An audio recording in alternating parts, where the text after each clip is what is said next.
Olá, eu sou Orlando Maia Alves, eu sou aluno do curso técnico em instrumento musical, Unistec, pelo Grupo Unis, e este é um trabalho, né, um projeto interdisciplinar de curso, onde eu terei aqui o privilégio de fazer uma entrevista com o maestro e violinista Francis David Jordão Vidal. Francis, seja bem-vindo, é um privilégio poder fazer aqui essa entrevista com você. Muito obrigado. Privilégio, honra é meu poder estar te auxiliando nisso. Muito obrigado. Muito bem, serão 10 perguntas, Maestro Francis, e fique à vontade, por favor, para respondê-las. A primeira pergunta: como sua educação o preparou para esta profissão? Eu acho que a educação ela é fundamental, né? Embora exista, né, uma corrente das pessoas fazerem, se apoiarem meramente no talento, na vivência, né? Que é algo, sim, importante, algo fundamental. Mas a formação ela é uma caixa de ferramentas que você pode acessar e muitas vezes você tem que acessar. E tem muitas situações que, se você não tem essas ferramentas disponíveis, né? Literalmente você perde trabalhos, você perde oportunidade, ou você demora muito mais para resolver algumas coisas, você fica menos eficiente. Então a formação ela me auxiliou demais, foi um grande alicerce no fazer artístico meu. E fundamental, né, para mim ter chegado onde eu cheguei e continuar, né, avançando, que eu me educo constantemente, né? Eu estudo constantemente, busco fazer novas formações constantemente, por ter essa ciência que realmente é uma caixa de ferramenta, esse trajeto, né? Tudo bem. E qual foi o ensinamento mais importante que você aprendeu na faculdade? Na faculdade, eu comecei a ter uma visão mais holística da música, né? Poder analisar de forma mais minuciosa, o que me embasa muito mais a minha prática artística. Eu comecei a trabalhar com música relativamente cedo, né? Com 16 anos de idade eu estava trabalhando com música e eu tive a honra de ter grandes professores desde o início. Então eu fiz toda aquela formação tradicional de conservatório, na época que conservatório era conservatório, né? Você passava por 9 anos de curso, você tinha uma grade no conservatório que era praticamente uma grade universitária. E depois, com 22 anos, eu fui para a faculdade. Acho que eu tinha uns 22, 23 anos, fui para a faculdade, relativamente tarde, né?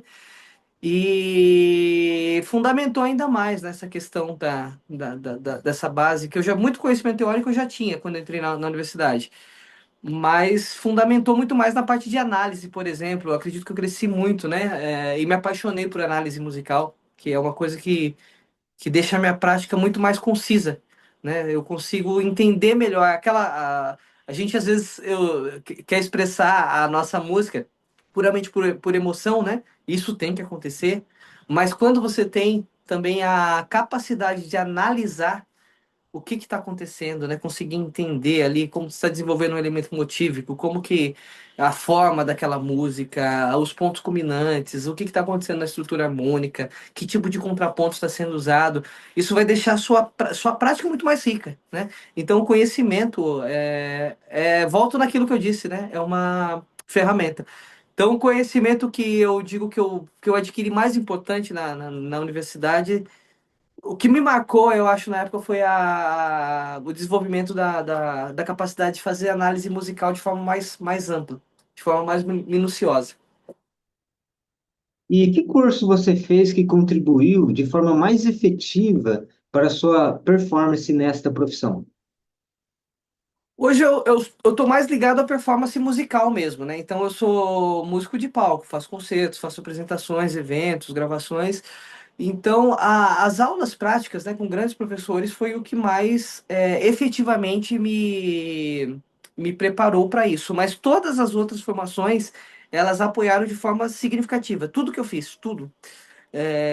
Eu acredito que me apoiou de certa forma. Mas um professor assim que foi um divisor de águas para mim, né? Eu posso citar três grandes professores, né? O primeiro deles foi o Eduardo Duenha, que eu estudei com ele em Buenos Aires. E ele também abriu minha mente assim para a parte pedagógica do violino. O Luduenha era teacher trainer da Suzuki Association. Depois eu acabei fazendo os cursos de pedagogia do violino também. Logo em seguida, um mexicano, Roberto Penha Samber, também foi um grande professor.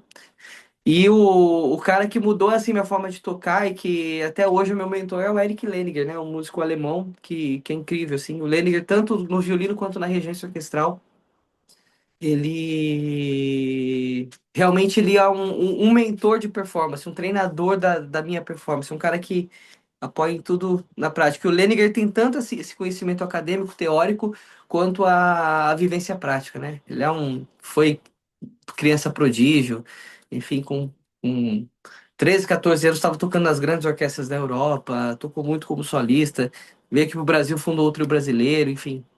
É um cara que foi incrível, né? Espalou o OSESP vários anos. Quando ele deixou de espalar o OSESP, entrou um aluno dele para espalar o OSESP, que é o Cláudio Cruz. E, enfim, um cara que para mim, a parte de performance, acho que foi o cara fundamental, assim, o Eric Lehninger.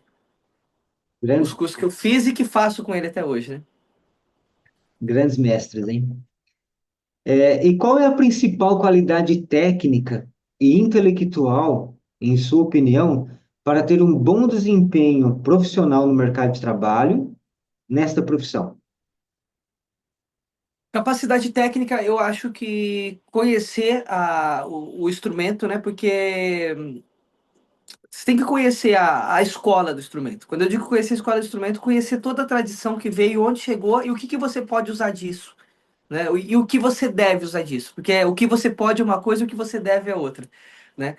Então tem coisas que a gente deve usar para conseguir trabalhar com mais eficiência, né? Não ter problema físico, não ter dores, enfim. E o que você pode usar, né? Que são aqueles plus que você consegue usar tendo conhecimento extra, É, né? E toda essa base teórica, ela vai consolidar tudo isso. Hoje eu digo que o músico, ele frequentar a universidade, ele ter esse conhecimento do que ele está fazendo é fundamental. É fundamental mesmo. e na qualidade sim, intelectual, na sua opinião, para ter um bom desempenho profissional? Eu acho que capacidade de gestão, autogestão, porque o que a gente faz não é fácil você manter constância, né? A gente tem uma vida solitária, basicamente, na maior parte do tempo, né? Igual eu fico a maior parte do dia trancado aqui nesse lugar, praticando, né? A gente vai ter contato com as pessoas no ensaio, no palco, no dia a dia, mas toda a preparação ela é muito antes, né? Então, a gente tem que lutar constantemente contra a gente tem tentações a não manter essa disciplina por muito tempo, né? Então, ter essa questão da autodisciplina, essa capacidade de gestão, que ela é totalmente intelectual, de ter a mente forte para fazer o que tem que ser feito na hora que tem que ser feito, né? Eu vou até dividir com vocês aqui minha lousa, não sei se dá para ver ali, ó, né? Cada hora do meu dia é minuciosamente programada, né? Até o horário que minha filhinha chega, né? Daí depois já não consigo gerir tão bem. Mas, no geral, o que depende de mim tem que ser totalmente controlado, né? E eu acho que a capacidade intelectual de conhecer outras coisas, conhecer outras vertentes da arte, da vida humana, do conhecimento. Então, eu acho que o artista, o músico, ele tem que estar sempre lendo. Eu tenho, diariamente, eu leio pelo menos 30, 40 minutos por dia. Então, eu estou sempre lendo um livro novo de coisas diferentes, assuntos diferentes, porque isso vai apoiar minha arte, vai me dar uma visão de mundo mais ampla que vai fazer a minha música ela atingir mais pessoas com propriedade, não de forma rasa, né?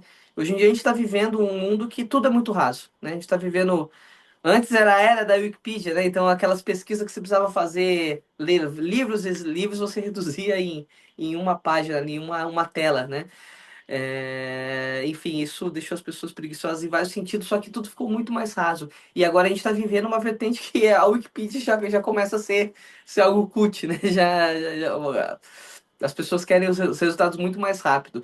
Então, acho que a gente tem que ir na contramão disso, tem que ter a capacidade intelectual de entender o que está acontecendo com a sociedade e continuar tendo profundidade no que a gente faz. Então, ser capaz de ter gestão, ser capaz de ler, né? Ser capaz de se organizar de várias formas. Se você me permite, eu vou falar uma outra capacidade que tem a ver com o intelectual do músico, né? Mas o planejamento financeiro também de um profissional, liberar um profissional de cultura. Nos últimos anos, eu aprendi que tudo que eu ganho, 30% do que eu ganho não é para mim. porque a minha profissão ela não é regular, né? Ela tem períodos que eu ganho muito dinheiro, tem períodos que fica sem ganhar nada. E se o músico não tem gestão também pessoal, ele acaba se dando mal, mesmo que ele tenha ganhado muito dinheiro na carreira. E se ele tem gestão, a vida inteira ele vai estar bem, mesmo sendo uma profissão que não é tão regular. Então, se eu puder deixar um recado para os jovens, né? O que você ganhar, 30% é reserva. Você tem que colocar numa aplicação, alguma coisa, para os momentos que você não tiver um ganho tão amplo. Outra questão, a gente precisa de visibilidade, né? 20% do que você ganha, você tem que reinvestir quando você tirou esse 30% do total, tá? Depois você transforma o que sobrou em 100%, daí você pega 20% disso e investe em divulgação do que você faz, né? Sua rede social tem que estar bem ativa, você tem que ter seguidores reais bastante, você tem que estar aparecendo. Então você tem que cuidar dessa questão da publicidade do seu trabalho. E eu reservo, depois que eu tiro essa reserva minha, 20% vai para isso, sempre, né? Eu sempre invisto em formação, eu invisto pelo menos 10% do que eu ganho em formação, sempre eu faço isso, a vida inteira, e com o resto eu vou vivendo, eu me viro. Então, sempre eu consigo estar atualizado, né, em relação ao mercado. Eu sempre consigo ter uma estabilidade financeira, mesmo uma profissão que é sazonal. E eu sempre consigo ter meu trabalho em voga. Então, ter essa capacidade de entender que a sua empresa é você, é o seu fazer artístico. Então, você tem que entender isso para você poder fazer o que gosta até quando equilibra as coisas, né? Excelentes dicas, professor. Muito obrigado, viu? Muito obrigado. Nada. Ao seu ver, quais são os principais desafios desta profissão e como você faz para superá-los? Eu acho que o principal desafio é a necessidade constante eu estou na área de performance, né? Então, por exemplo, o conhecimento intelectual que eu tenho hoje, ele não salva a minha atuação. 100%, né? Na parte pedagógica, eu poderia manter meu trabalho com leitura, com coisas. Agora, na parte de performance, é prática diária. Então, essa constância de prática diária você tem que ter, e são práticas que às vezes exigem muito, né, fisicamente, mentalmente, então esse é um grande desafio.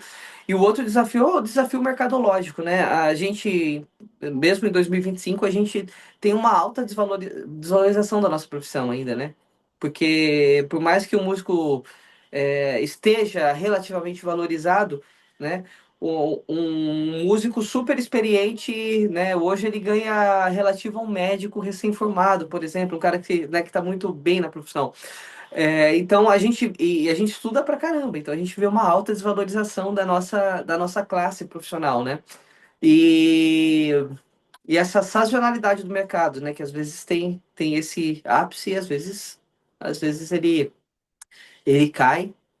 E dentro da profissão, a falta de união da nossa classe, né? Então a gente não tem uma ordem que funciona, né? Já fica uma crítica minha, a gente não tem uma ordem dos músicos séria. A gente não tem colegas de trabalho que, por exemplo, que consegue manter uma alta valorização da nossa classe. Então, a gente não tem uma tabela de preços que funciona e que a galera mais ou menos segue, faça as diferenças de preço dentro de uma certa margem. A gente tem um mercado irracional, um mercado que parece uma selva, né? E que, além disso, ele é super sazonal. Então, imagina vários animais selvagens brigando numa selva por alimento, e esse alimento ainda é escasso, né? Em certas fases do ano. Então, a gente vive isso. E esse é um grande desafio, e isso que faz a nossa profissão ter os desafios que tem hoje, falta de união, falta de autovalorização, o cara fala, pô, eu estudei pra caramba, minha profissão tem valor, o que eu faço é muito nobre, o que eu faço tem muito valor, o que eu faço exige grande embasamento técnico, filosófico, embasamento teórico. E isso eu vejo que está até ligado na primeira pergunta que você me fez, a importância da educação.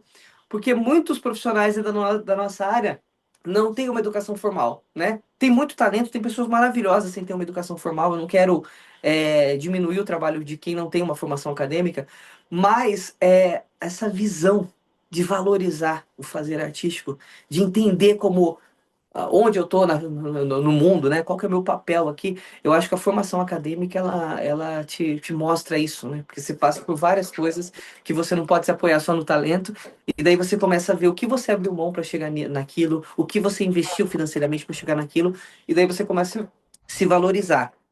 Por a gente ter uma ordem que não funciona, né? Que não ninguém consegue atuar, né, na medicina sem o CRM, né? Ninguém consegue atuar como advogado sem passar na OAB.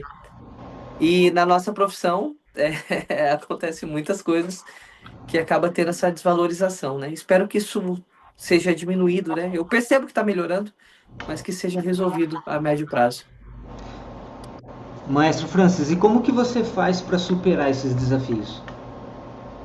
Eu me renovo o tempo todo, eu estou sempre ligado na medida do possível, né? Eu acho que eu poderia ser mais ligado ainda, estou lutando para isso, mas as possibilidades, né? Por exemplo, o que a tecnologia traz, né? A gente pode ser inimigo da tecnologia ou ter ela como aliada, né? As mídias sociais, né? Eu vejo hoje um supermercado para os músicos, né? Através utilizando a internet. Enfim, acabou aquela questão da distância, né? Tanto para a parte pedagógica quanto para a parte de performance, né? Eu tenho alunos, você participou de curso meu, então tinha alunos de Portugal, tinha aluno da Nigéria, né? Tinha alunos de vários locais, né? Então isso é uma possibilidade que a gente tem de atingir mercados que antes era inacessíveis, né? Na performance, eu essa semana assinei um contrato com uma agência do TikTok. Então agora eu sou live streamer também no TikTok, então faço demanda, eu tenho demanda de 20 horas de performance que eu tenho que fazer em live. Então tem audiência de vários lugares do mundo, né, do planeta. Então a gente tem que estar ligado às últimas, tem que estar ligado a todas as possibilidades. Eu acho que não só o músico, mas o profissional liberal, ele tem que estar, tem que ser, tem um senso empreendedor de estar muito atento ao que está acontecendo, né? E ver oportunidade em tudo. Tudo eu vejo como oportunidade, né? E claro que eu tenho aquela coisa turrona, aquela resistência, pô, TikTok, o que é isso? Meu Deus do céu, um cara com doutorado em violino vai estar no TikTok agora. Eu, quando recebi a proposta, eu falei que, peraí, eu quero formar público, não quero? Eu fiz concerto com a minha orquestra aí, eu cheguei a fazer concerto em aldeia indígena. Eu falei, caramba, por que que eu não posso estar na internet onde está o jovem? Também é uma formação de público. Sim, Por que que eu não vou, né, é uma ajuda entrar? Então, também. tá vendo, tá atento. E saber que você vai ter que ser uma metamorfose ambulante o tempo todo. E um conselho que eu dou, não liguem para crítica de músico. E aqui entre nós, músico não dá dinheiro para músico, músico critica músico. Quem dá dinheiro para músico é público. É, Que coincidentemente você pode ter músicos no seu público, mas tá na posição de público. Se você ficar ligando para opinião de colegas de trabalho, você tá lascado. Você vai fazer tudo dentro da forma e não vai ganhar dinheiro. Então, você tem que se transformar e entregar qualidade. Tudo que eu faço, eu entrego qualidade, né? Então, esses concertos que eu fiz no interior do Brasil, indo em aldeia, cara, a gente tocou Mozart, tocou Vivaldi, né? Eu fiz os divertimentos de Mozart, historicamente orientado, né? Toquei Vivaldi com uma qualidade altíssima. O meu grupo eu trabalhei muito bem, então tudo com muita qualidade, mas com abertura de formatos. Eu acho que isso ajuda a gente surfar nessa onda, né? Que a onda ou você surfa nela ou você se afoga. A questão é essa. Se você aprender a surfar, você vai se divertir com as ondas. E você vai buscar ondas maiores, que é a onda que apavoraria quem não sabe surfar. Né? Uma onda muito grande, ela apavora quem não sabe nadar, quem não sabe surfar. A pessoa, caramba, agora. E mata, né? E mata. Na maioria das vezes mata. Eu vou morrer afogado aqui. E o surfista, ele faz o contrário. Ele vai pegar as ondas mais altas. Ele quer ver aquelas ondas que mataria quem não sabe nadar. Ele quer, é essa onda que faz ele surfar e ir mais alto, ir mais longe, pegar mais velocidade, ganhar mais pontos numa competição. Então, vire surfista, deixa de ser o banhista ali que se afogaria. Então, é esse o conselho que eu dou para pro profissional de música, para se desafiar e para sobreviver no mercado e dá para se divertir nisso. muito bem. Obrigado, professor Francis. O que você mais gosta em relação à carreira que escolheu? Eu gosto de poder emocionar pessoas e me emocionar junto. Então, quando eu toco o violino ali, aquelas caras e bocas, cara, aquilo é de verdade. É uma coisa que o conhecimento técnico, o conhecimento acadêmico, graças a Deus, não conseguiu tirar de mim, sabe? Entender como funciona aquilo, só que me permitir se entregar. E você perceber que você está emocionando pessoas, você está fazendo as coisas acontecerem, as pessoas estão se sentindo tocadas com aquilo. Então, eu acho que é um momento de um contato que ele vai além do físico, é um contato emocional que você consegue gerar nas pessoas e gerar transformação. Porque quando você leva a sua arte para as pessoas, você causa mudança de mentalidade, você aumenta a permissão das pessoas, né? Nessa turnê que eu fiz com a minha orquestra mesmo, eu percebi que além de fazer um trabalho de formação de público, eu fiz um trabalho de aumento de permissão. Eu fiz pessoas que nunca tinham acessado um teatro, acessar o teatro. As pessoas que ali tá numa situação mais abaixo no parâmetro social, né? Elas se sentirem tratadas igual majestades, igualzinho fazer um trabalhador braçal sentado do lado de um empresário bem-sucedido e todos tá de igual para receber arte com a mesma entrega. Então, essa junção, isso é o mais maravilhoso da minha profissão. Conhecer gente, né? Conhecer gente de todos os cantos, falar uma linguagem que é falada no mundo inteiro, que é a música. Então, é, você pode não falar o idioma de alguém, mas quando você faz música, você se comunica com aquela pessoa com extrema eficiência. E você fala coisas que mesmo no idioma que você domina, né, você não conseguiria descrever, você consegue falar através da sua arte. Então, isso para mim é o mais maravilhoso da minha profissão. E eu, sinceramente, eu tinha que ser músico porque eu seria depressivo em qualquer outra área. Eu não consigo fazer outra coisa. Também. Eu tenho que ser músico. Então, poder ver o que faz sentido para mim, eu posso trazer sentido para outras pessoas. Muito bom, professor França. Eu também confesso que quando eu penso em outra profissão, isso me deixa desanimado, me deixa triste. Talvez eu também ficaria depressivo também, porque a música realmente, ela para mim também é uma terapia, ela me faz bem, né? E faz bem para quem está próximo a mim também. E é um sacerdócio, né, Orlando? É um sacerdócio, assim. Por isso, o cara que quer ser músico não vê já é a profissão que eu escolhi. Não, você tem que ser escolhido para essa profissão. Você tem que ser a coisa que faz mais sentido para você. Daí você vai fazer com verdade, e fazer com verdade. Você fez meu curso também, a parte pedagógica também, eu trago com uma super verdade. Vocês perceberam isso, né? Eu não escondo nada, eu Sim, passo sim, tudo sim. que é hack, que é dica e eu apoio. Alunos meus eu tento inserir no mercado de trabalho, enfim, tudo que eu faço é com muita verdade, assim, de coração. Quem me conhece de perto sabe disso. Muito bom. Agora a pergunta: o que você menos gosta em relação à carreira que escolheu? A falta de união da nossa classe, a, os puxão de tapete. Como eu disse, a gente faz uma coisa que é quase que um sacerdócio em um âmbito espiritual macro, sem falar de religião. E daí você vê pessoas que têm aquela coisa de puxar o tapete do outro, de querer competir de forma desleal, de ir num concerto falar mal do colega, de estar sentado na mesma orquestra, torcendo pro cara que tá na estante da frente não tocar tão bem, para depois ele pegar aquele lugar, sabe? Esse tipo de coisa é horrível, né? Em qualquer profissão e na nossa profissão, infelizmente, ainda acontece muito. Cada vez menos, mas acontece muito. A falta de ética profissional. Em qualquer profissão, você tem alguns cuidados éticos, né? Você não vê um médico, um cirurgião falando abertamente numa roda de amigos no bar. A fulano de tal, ele foi fazer uma incisão numa cirurgia e não fez legal, não fez o corte legal. Eu digo isso porque quase todos da minha família é da área de saúde, né? E eu tenho um cunhado que ele opera e faz cirurgia ortopédica, e operava sempre com médico, e ele um dia chegou em off, contou pra minha irmã, falou, fulano de tal, ele fez a incisão na perna esquerda do paciente, e era na direita. Só que assim, o cara fala assim numa surdina, no negócio. Agora o músico, quando acontece um erro na nossa profissão, o cara ele quer sair espalhando. Ele quer mostrar, ele quer jogar no holoforte, ele quer expor o colega de profissão. É uma falta de ética absurda. Isso me entristece demais. E outra coisa que me entristece Todos nós que fazemos músicas, né? A maioria, pelo menos, né? Deveria ser todos, mas a maioria é apaixonado pelo que faz. Então a gente quer fazer música, a gente quer tocar, a gente quer fazer essas coisas acontecer. E algumas pessoas vendo isso, elas veem nosso trabalho como algo menos importante, né? Daí surge aquele tipo de coisa: ah, vem tocar aqui para divulgar seu trabalho, vem tocar aqui para não sei o quê, vem tocar aqui para esse tipo de coisa, porque vendo a paixão no nosso olho, acho que a gente vai misturar uma coisa com a outra. E eu confesso que por muito tempo na minha vida eu misturei, né? E aconselho os mais novos aí na profissão a não misturar.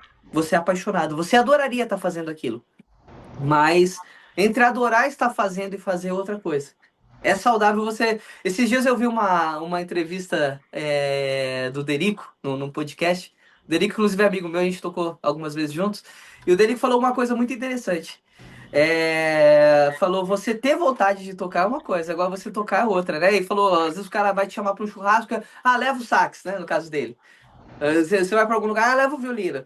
Eu Ah, assisti. mas você não vai ficar com vontade de tocar? Ele falou, vou ficar com vontade de tocar. E não tem problema nenhum ficar com vontade de tocar. Agora tem problema eu chegar lá e levar o instrumento e tocar. Porque se eu levar o instrumento e tocar, eu vou parar de curtir. Né? No caso, ele é casado, falou: a minha esposa vai ficar puta comigo, que eu vou parar de tocar, eu vou ter problema depois em casa, eu vou deixar de curtir o churrasco. Então, eu tá ali na mesa, vendo os outros tocar e morrendo de vontade de tocar, tudo bem. Agora, eu tocar, eu já quebrei, já deixa de ser a diversão, vira um trabalho, vira um trabalho. E é isso. Às vezes a gente acaba cedendo, né? Pessoas próximas, grandes amigos, gente da família, e acaba fazendo esse tipo de coisa. Mas passar vontade de tocar em algumas situações é saudável. Agora, você tocar de graça não é saudável. Não é saudável. Você acaba mostrando que existe essa possibilidade para as pessoas. E eles sempre vão se apoiar nisso. Eu vou te falar uma coisa: estou com 40 anos de idade, trabalho com música desde os 16. Todo o trabalho que eu fiz de graça por divulgação nunca surtiu resultado nenhum. Você quer divulgar, cara? Bota 50 conto no Instagram num post, você vai atingir 20 mil pessoas. Você não vai divulgar seu trabalho tocando de graça para a prefeitura da sua cidade, num evento com 100 pessoas, com 200 ou com 5 mil. Não vai fazer efeito. Você vai gastar mais dinheiro. Você vai gastar sua gasolina, você vai gastar o seu tempo, você vai gastar sua energia. É muito mais barato anunciar no Meta. Então você vai atingir muito mais gente de uma forma muito mais valorizada e depois vai surtir contrato pago para você. Tocar de graça para a prefeitura, tocar de graça para amigo, tocar de graça em evento para divulgação, isso daí não traz resultado. Você pode fazer se você quiser.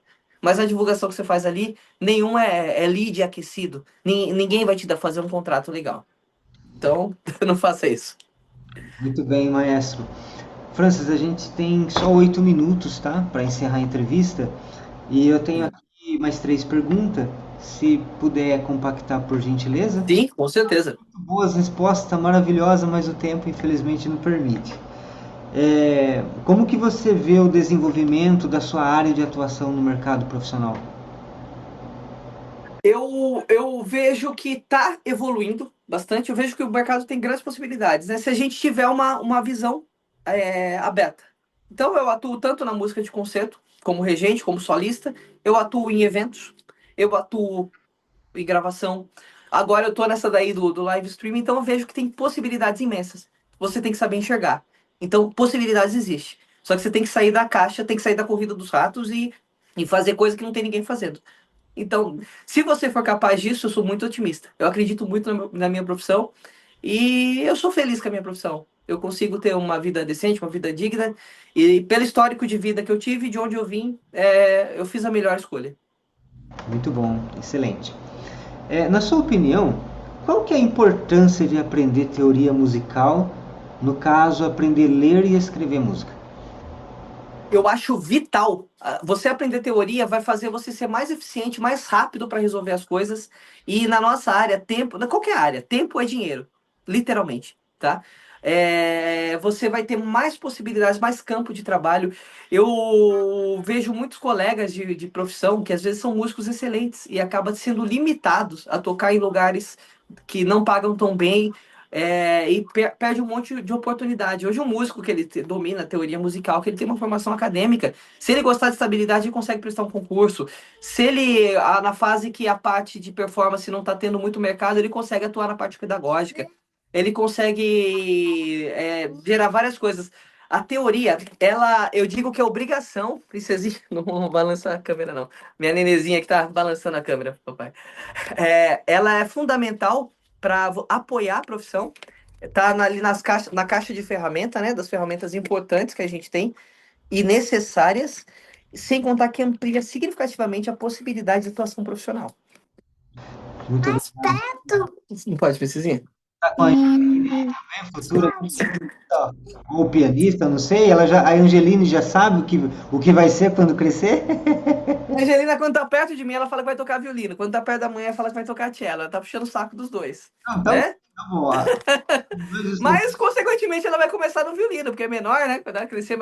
O violino dela, mês que vem já tá chegando. O papai já vai começar a dar aula de violino pra ela.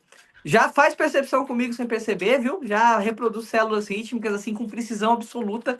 Ela é incrível, vai sofrer bem menos que eu. Com certeza vai ter um Eu futuro. queria ter tido um professor como eu na idade dela.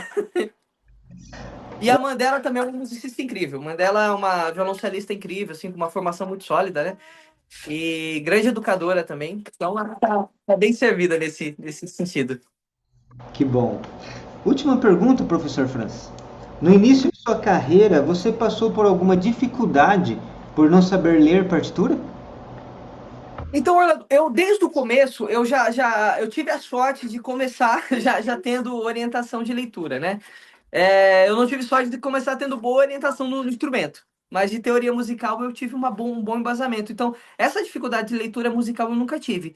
Mas eu enfrentei muita dificuldade, por exemplo, em não conhecer a harmonia profundamente, não conhecer a estruturação e não ter uma percepção boa a ponto de poder escrever as músicas assim no início, né? Então isso fazia eu ter que comprar partituras frequentemente quando eu ia ter que tocar em evento. Agora você acha tudo de graça na internet, né? Na minha época não, você tinha que comprar mesmo, você nem tinha tanto acesso à internet. Então, sempre enfrentei. Nesse início, eu enfrentei bastante dificuldade, mas como eu sempre tive esse estudo teórico, né? Então, eu já ia estudando e resolvendo, sanando essas dificuldades. Mas eu presenciei e presencio muita gente perdendo várias oportunidades por falta de conhecimento teórico. Então, essa falta de oportunidade e limitação existe. A gente está com uma participação especial aqui na. Aqui, papai pegou. Mas é isso. A teoria musical ela é fundamental. É uma caixa de ferramenta básica que você tem que ter. E tem a questão cultural, né? Imagina você falar um idioma que você não sabe escrever nele. Falar um idioma que você não sabe ler nele. É meio. Espero que não soa de forma ofensiva o que eu vou falar. Mas quando o músico que ele não sabe teoria, ele. A gente vê pessoas, ainda hoje, graças a Deus, o analfabetismo está quase que extinto, né? Mas depende de regiões do país, a gente ainda vê pessoas que. Acho que alguém, a maioria das pessoas já teve contato com alguma pessoa analfabeta. Eu quero que você imagine aquela pessoa analfabeta que ela conversa muito bem, que ela sabe se expressar, né? Que ela é uma boa pessoa, ela tem um potencial imenso, mas olha como limita o trabalho dela, o fato de ser analfabeto. Eu acho que na música é exatamente igual, né? Hoje a gente está vivendo a era das inteligências artificiais. Imagina um analfabeto, como que ele vai lidar com isso? Por mais que ele fale bem, né? Falar bem é tocar bem, é conseguir tocar aquilo que ele. Só que o analfabeto ele vai falar bem a linguagem que ele conhece, das vivências que ele teve, da cultura que ele tem na região dele. Ele não vai, por exemplo, conseguir ler um livro falando sobre uma cultura totalmente diversa de um lugar longínquo. Ele não vai conseguir falar profundamente de vários assuntos. Agora, o cara, quando tem leitura, ele tem o mundo na mão, né? E a teoria musical, eu vejo que é isso. Dominar a gramática da nossa profissão. Tem que. Eu não vejo nem como opcional. É necessário para você ter uma solidez na profissão, ter uma eficiência na sua atuação, ser mais rápido nas resoluções dos desafios profissional que vai vir. Então, você vai conseguir tirar música mais rápido, você vai gravar mais rápido as coisas porque vai estar escrito. Você vai resolver situações que demandaria mais ensaio se você não soubesse. Você sabendo a harmonia, você resolve mais rápido. Sabendo contraponto e fuga, vai resolver mais rápido ainda. Sabendo análise, vai resolver muito mais rápido. Sabendo história da música, você vai interpretar melhor. Então, a teoria é vital. É a caixa de ferramentas que todo profissional da nossa profissão tem que ter. Excelente, professor Francis. Franz, chegamos ao final de nossa entrevista, infelizmente. Conseguimos aqui extrair muita informação valiosa, né? Agradeço bastante, me agregou bastante e tenho certeza que Obrigado. a quem assistiu essa entrevista.